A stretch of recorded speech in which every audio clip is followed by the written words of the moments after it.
ஸ்ரீமதே ராமானுஜாய நமः. ராமானுஜ தயாபாத்திரம் ஞான வைராக்கிய பூஷணம் ஸ்ரீமத் வேங்கடநாதாரியம் வந்தே வேதாந்த தேசிகம் சீரொன்று தூப்புள் திருவேங்கடமுடியான் பாரொன்று சொன்ன பழமொழியில் ஓரொன்று தானே அமையாதோ தாரணியில் வாழ்வார்க்கு வானேர கோமலமும் வாழ்வு. அனைவருக்கும் அடியோட நமஸ்காரங்கள். சுவாமி தேசிகன் அருளி செய்த பரமபத சோபானம், பரமபதத்தை அடையக்கூடிய சோபானம் அப்படின்னா படிக்கட்டு அப்படின்னு சொல்லி அர்த்தம். அந்த படிக்கட்டுகள் 9 படிக்கட்டுகளில் இரண்டாவது படிக்கட்டை இப்போ பார்க்க போகிறோம். இந்த இரண்டாவது படிக்கட்டில் அதை நான் நேற்றுக்கு சொன்ன முதல் படிக்கட்டு விவேகம், அது 2 மற்றும் 3வது பாசுரங்கள் அனுபவித்தோம். நிர்வேதம் அப்படின்றது இந்த மனம் தளரணும், இத்தனை நாள் வீணா போச்சே அப்படின்ட்டு, அது 4வது பாசுரத்தில் பார்த்தோம். 5வது பாசுரத்துலேயும் நிர்வேதம் தான் சொல்கிறார். எப்படி சொல்கிறார் அப்படின்றத பார்க்கலாம். வான்பட்ட மண்ணிருளில் மயங்கும் ஆறும் மறித்து ஒரு காலனை ஊழி சென்றால் அன்று ஓர் ஊன்பட்ட உடலாழி வினை ஒழுக்கில் ஒரு கரையும் காணாதே ஒழுகும் ஆறும் தேன்பட்ட விடம் போல தித்திக்கின்ற சிறுபயனே உருபயன் என்று அருந்தும் ஆறும் தான்பட்ட படி இன்னேர் தானே கண்டு தளர்ந்திடுமேல் வளர்ந்திடுமே தக்கவாறே. இது பாசுரம். பதார்த்தம் பார்க்கறதுக்கு முன்னாடி என்ன சொல்ல வர்றார் அப்படின்றத ஒரு சுருக்கமாக சொல்கிறேன். அதாவது என்ன ஆகுது அப்படின்னாக்கா, பிரளய காலத்தில் இந்த சேத்தனன் ஒரு அறிவுகளை இழந்து, உணர்வு இழந்து, இந்திரியங்களை இழந்து ஒரு ஒரு ஒரு சின்ன பிரம்மத்தோடு அப்படியே ஒட்டின்னு இருக்கோம். அதுக்கப்புறமா பிரம்மம் திரும்ப படைக்கிறார், இந்த உலகத்தை சிருஷ்டி பண்ணுறார் பிரளயத்துக்கு அப்புறமா.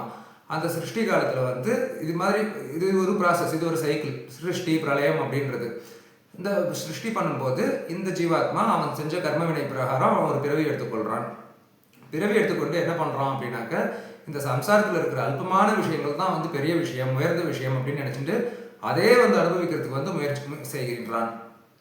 ஆனால் அது அல்பம் அப்படின்னு அவனுக்கு புரிஞ்சிடுது அப்படின்னாக்க பிரம்மத்தை அடையிறதுக்கான உபாயத்தை அனுஷ்டிப்பான்.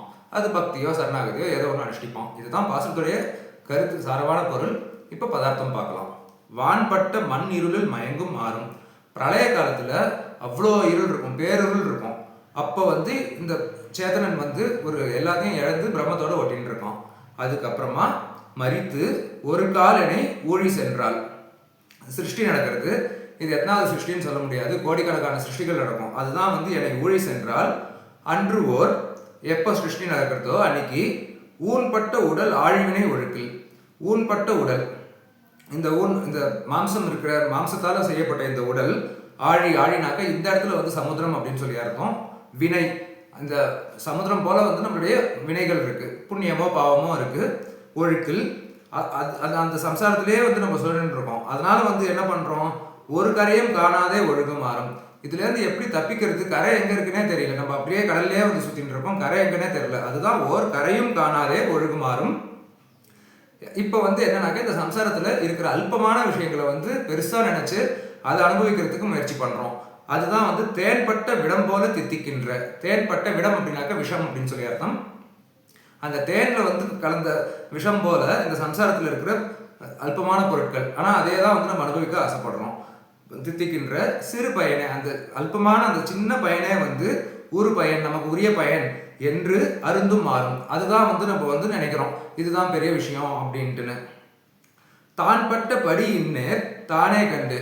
இதை சேத்தனன் புரிந்து கொண்டு அவன் சம்சாரத்தில் எவ்வளோ கஷ்டப்படுறான் அப்படின்றத புரிந்து கொண்டால் என்ன பண்ணுவான், மனம் தளரும். தளர்ந்திடுமே வளர்ந்திடுமே தக்கவாறே. இப்போ அந்த தக்கவாறே அதுக்கான உபாயத்தை அனுஷ்டிப்பான், பிரம்மத்தை அடையிறதுக்கான உபாயத்தை.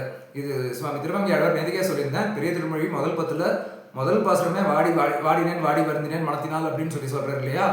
அதே அந்த பதிகம் ஃபுல்லாகவே பார்த்தாக்கா அவருடைய மனம் தளர்றது தான் இருக்கும். ஒன்று பெரிய திருமொழியில் 4வது பாசுரத்தில் சொல்கிறார், வென்றியே வேண்டி வீழ்புறற்கு இறங்கி அப்படின்னு சொல்கிறார்.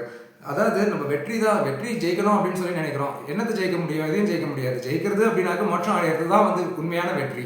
வீழ்புறற்கு இறங்கி, சம்சாரத்தில் இருக்கக்கூடிய எல்லா பொருட்களுமே ஒரு நாள் அழியக்கூடிய பொருட்கள். அதுக்கு பின்னாடி நம்ம போகிறோமே தவிர்த்து மோட்சத்துக்கான உபாயங்களை அனுஷ்டிக்கிறது இல்லை அப்படின்றது தான் திருமங்கையாழ்வாருடைய நிர்வாகம். அதில் இப்போ இதுதான் பாசுரத்துடைய சாரமான பொருள். 5வது பாசுரத்தில் இதை சொல்லியிருக்கார். நாளை 6வது பாசுரம் அனுப்பிக்கலாம். அதில் 3வது படி என்னன்றதை சொல்லியிருக்கிற சுவாமி தேசிகன். இப்போ இந்த பாசுரத்தை இன்னொரு முறை அனுபவிக்கலாம்.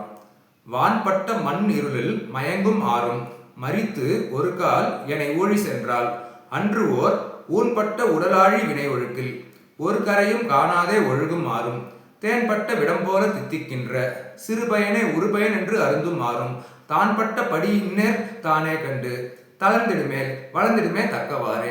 நன்றி, வணக்கம். சுவாமி தேசிகன் திருவடிகளே சரணம்.